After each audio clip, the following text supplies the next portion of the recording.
আমি বিগত ৩-৪ বছর ধরে কল্যাণ সমিতি ক্লাবের টিম ম্যানেজারের দায়িত্ব পালন করে আসছি। আপনারা জানেন কল্যাণ সমিতি ক্লাব এর এরিয়া অনেক ছোট এরিয়া, কিন্তু তাও কল্যাণ সমিতি ক্লাব দীর্ঘদিন ধরে বি ডিভিশনে খেলে আসছিল, আর এই প্রথম কল্যাণ সমিতি ক্লাব এ ডিভিশনে খেলার যোগ্যতা অর্জন করেছে। অনেক কষ্ট করে, অনেক জটিলতা সত্ত্বেও আমরা অনেক নামি টিম, বড় বাজেটের টিম করেছি, কেন মানুষকে ভালো খেলা উপহার দেওয়ার জন্য। কিন্তু আমরা দেখতে পাচ্ছি মাঠে যাওয়ার পর প্রতিনিয়ত কল্যাণ সমিতির রেফারির বাজে সিদ্ধান্তের শিকার হচ্ছে। আমরা মনে হয় সব কিছু করেছি, কিন্তু ওই রেফারিকে আমরা কিনতে পারি, সেটাই আমাদের সবচেয়ে বড় দুর্বলতা আমাদের এখন মনে হচ্ছে। আপনারা চিন্তা করে দেখেন, রাখাল শিল্ডে কল্যাণ সমিতি ক্লাব ফেয়ার প্লে ট্রফি অর্জন করেছে। তার মানে কি, কল্যাণ সমিতি ক্লাব মাঠের মধ্যে সবসময় সুন্দর পরিবেশ রেখে কল্যাণ সমিতির ফুটবলাররা যারা কল্যাণ সমিতি ক্লাবের সাপোর্ট স্টাফ আছে সবসময় রেফারির সঙ্গে সুন্দরভাবে ব্যবহার করে। আমরা নির্দেশ দিয়ে রেখেছি প্লেয়ারদেরকে যাতে রেফারির সাথে সবসময় সুন্দর ব্যবহার করা হয়, রেফারিকে সম্মান দেওয়া হয়। তা সত্ত্বেও আমি বুঝতে পারলাম না সেদিন ব্লাডমাউথের সাথে ম্যাচের যে একটা ভাইটাল ম্যাচ, ব্লাডমাউথ ক্লাব যদিও সেদিন হারে আমাদের সাথে নক আউট হয়ে যাবে, প্রথম থেকে দেখলাম যেহেতু আমাদের প্লেয়াররা সহজ সরলভাবে রেফারির সাথে ব্যবহার করছে, সুন্দরভাবে ব্যবহার করছে, বা এই দুর্বলতার সুযোগ নিয়ে রেফারি প্রথম থেকে আমাদের প্লেয়ারদেরকে টার্গেট করেছে, কথা বললেই কার্ড দেখিয়ে দিচ্ছে। অথচ ব্লাডমাউথের প্লেয়াররা রেফারিকে ধাক্কা দিচ্ছে, ঘেরাও করে রাখছে, অথচ একটা কার্ড দিচ্ছে না ঠিক মতোভাবে। আমাদেরকে একটা ন্যায্য পেনাল্টি থেকে বঞ্চিত করেছে, আমাদেরকে একটা অবধারিত গোল থেকে বঞ্চিত করেছে। বলটা গোল লাইনের ভিতর থেকে এসেছে, গোল দেয়নি, অথচ আমাদের এগেনস্টে ঘাড়ে লাগা সত্ত্বেও একটা পেনাল্টি আমাদের এগেনস্টে দিয়ে দিয়েছে।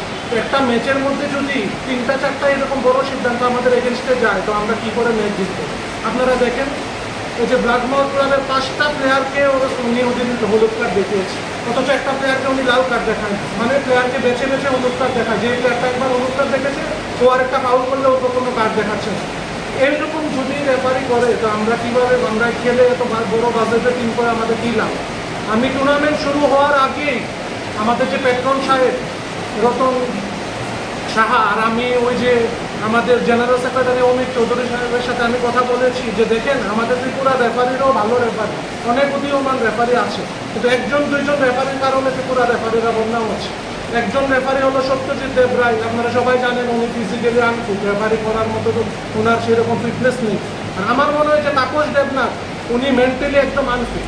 আমি ওনাকে দেখেছি বি ডিভিশনের খেলা তো সেম করতে। স্পোর্টস স্কুল আর সুরজ শঙ্কর ম্যাচের মধ্যে স্পোর্টস স্কুলের প্লেয়াররা যেহেতু বয়সে ছোটো, ওদের সেরকম ফ্যান বেস নেই গ্যালারিতে, স্পোর্টস স্কুলের প্লেয়াররা কথা বললেই উনি হলুদ কার্ড দেখিয়ে দেন, লাল কার্ড দেখিয়ে দেন, অথচ সুরজ শঙ্কর একটা প্লেয়ারকে উনি কোনো কার্ড দেখান না।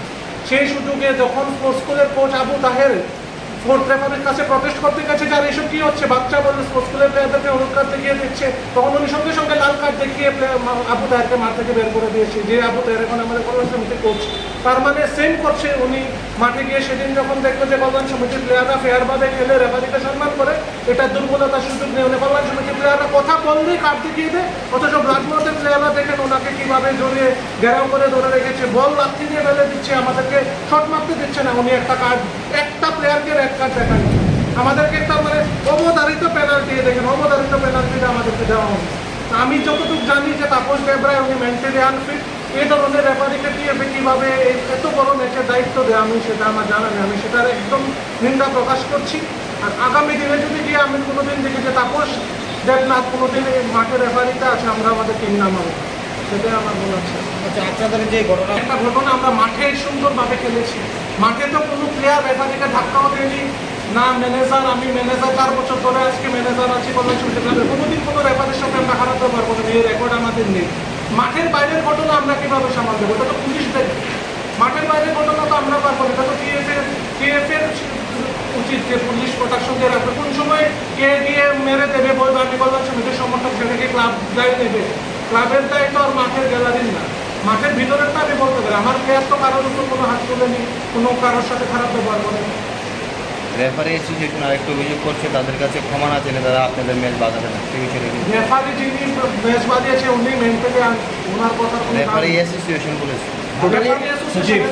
আচ্ছা, রেফারি অ্যাসোসিয়েশন আরাম দেবনাথের সম্বন্ধে আমি একটা কথা বলতে চাই। আমি জানি না এখানে আপনারা তো টিএফ এর গ্রুপে নেই, ত্রিপুরা ফুটবল অ্যাসোসিয়েশনের গ্রুপে উনি একদিন মেসেজ করেছেন, ওই আবু তাহেরকে যে লাল কার্ড দেখিয়েছিল উনি মেসেজ করেছেন যে আবু তাহেরকে লাল কার্ড দেখানোর জন্য আমি রেফারের আফরোজ দেবনাথকে শুভেচ্ছা জানাই। এরকম মেসেজ করতে পারে, ওনার যোগ্যতা নেই রেফারি অ্যাসোসিয়েশনে পদে থাকা।